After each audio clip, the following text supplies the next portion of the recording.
Bella, bella, non si bella. You might know bella is the Italian word for beautiful or pretty, and non sei means you are not. So, Bella, you are not pretty. I don't mean the actress, I don't mean Kristen Stewart, she's fine. I mean Bella's character in these books, and I need to do my intro. Good afternoon, my beautiful babes and babettes. I am your resident active advocate, and I sincerely apologize for my spotty uploading schedule this week. Monday I was exhausted, and yesterday I didn't have time. I had an appointment that was scheduled for the morning and then rescheduled for the afternoon, so I didn't know where it was supposed to be when, and I just didn't get the chance to film. I'm sorry.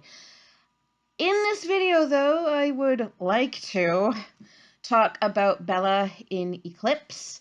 Content warning off the hop, I am going to be talking about relationship abuse, and there's a lot of it in this book.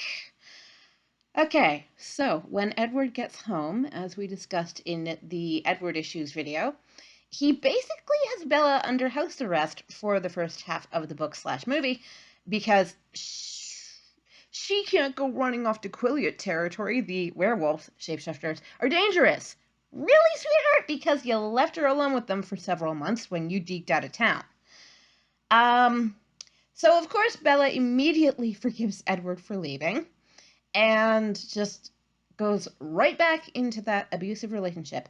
She is not okay with him holding her hostage. I appreciate this because she wants to go and see Jacob and apologize to this poor boy for all of the emotional harm that she is doing him. Because now that Edward's back, of course I have to go back to Edward. Of course I do, because you were so good for me, Jacob. And he actually is until this book/movie. And I will talk about that in its own section. With Bella, though, as I say, she immediately goes back to Edward, but she feels guilt-ridden about what she's doing to Jacob, so she runs off to Quileute territory, or at least attempts to, several times. A few of those attempts are successful, but then after that, Edward basically just says, okay, well, if you're gonna go off and do this anyway in defiance of basically my unspoken orders, I'm just gonna taxi you back and forth from La Push, the res, and yeah, you can be my own personal little baby or child or dolly to take care of. And Bella does have a problem with that, and I'm liking this. It's character development. She's basically saying, you don't need to taxi me around as though I were a young child. I know what is safe for me. You don't seem to. And it's not because she doesn't forgive Edward for having left her in the first place. She forgives him immediately. And I'm not a fan of that. But it's more of an indication that she is okay with Jacob being in her life and wants him there because, unfortunately, she had been fostering a, not parasocial, what's the word? Bad kind of romance. Codependent. Sorry. She had been fostering a codependent relationship with Jacob when Edward was gone. And that kind of carries through into this book, but not especially much, which is good because she only needs one codependent relationship at a time, this girl. Oh my god, frustrate me, girl.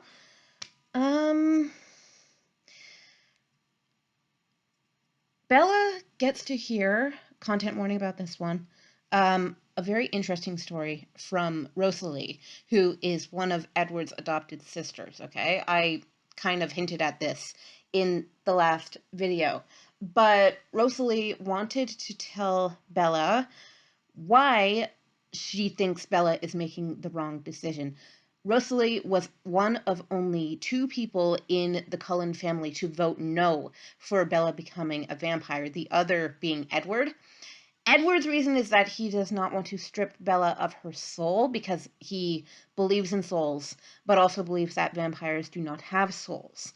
So he says that what she is giving up is too much in exchange for what she will get, that being immortality and basically invulnerability.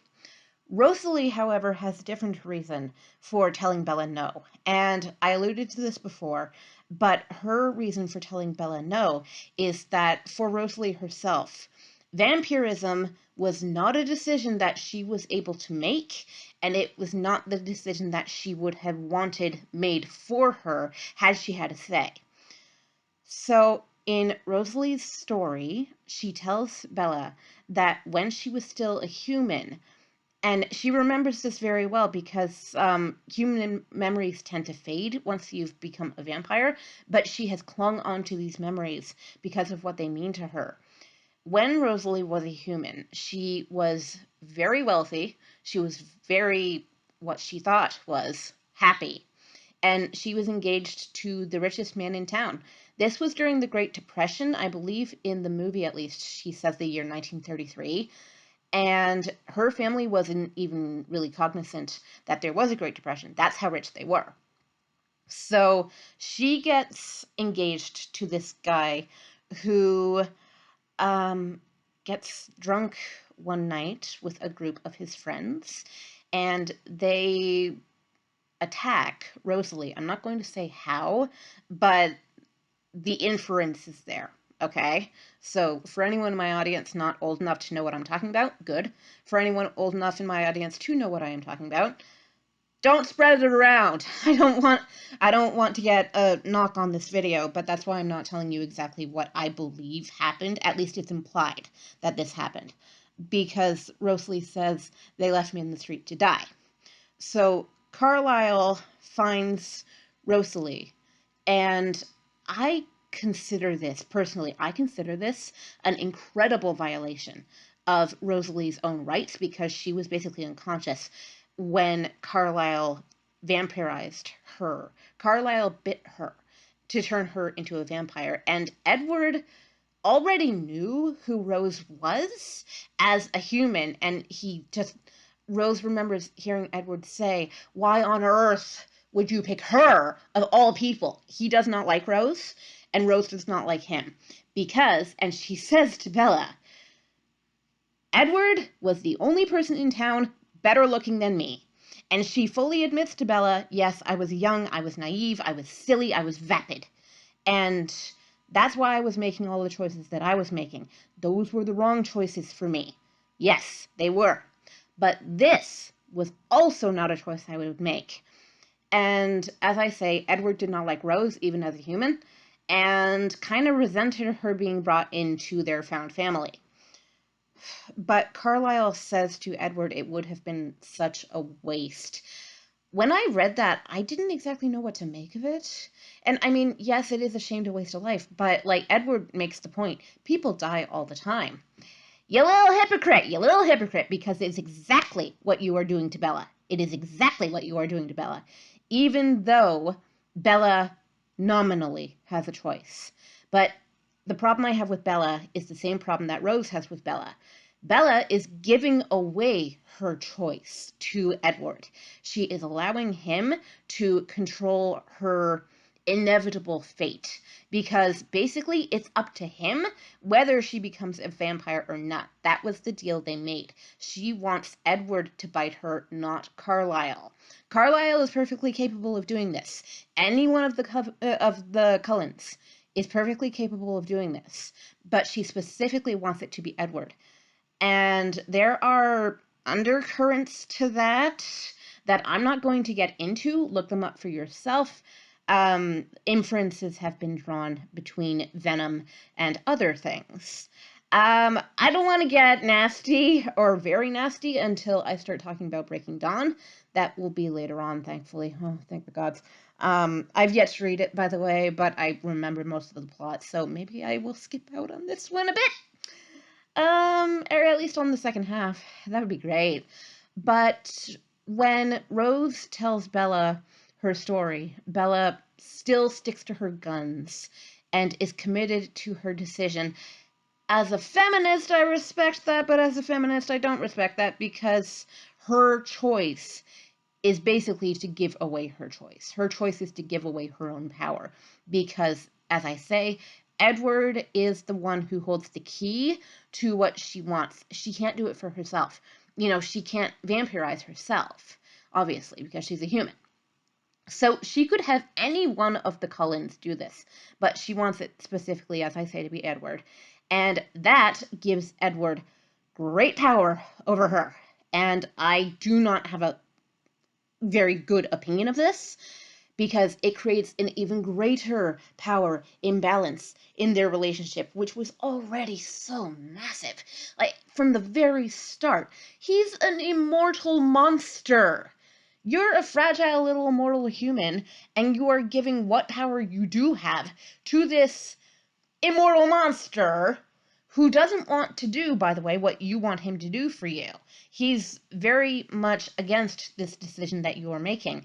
And that, I think, is a problem because while Edward wants to keep her forever, he does not want her to be like him.